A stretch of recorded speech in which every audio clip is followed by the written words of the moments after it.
السلام عليكم ورحمة الله وبركاته. أهلا بكم أصدقائي في قناة تال سبورت. موعد ومعلق مباراة الرائد والهلال في الجولة الثالثة من دوري روشن السعودي 2023-2024.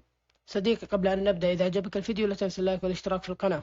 تقام مباراة الرائد والهلال في الجولة الثالثة من دوري روشن السعودي يوم الخميس 24 من أغسطس 2023 على استاد مدينة الملك عبدالله الرياضية في بريدة.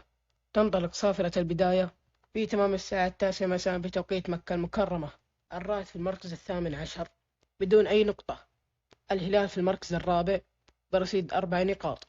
القناة الناقلة CCTV1 سبورت، ومعلق مباراة الرائد والهلال المعلق بلال علام، والمعلق خالد مديفر. معرفة مواعيد مباريات الجولة الثالثة من دوري روشن السعودي 2023-2024 تجد الرابط في وصف الفيديو.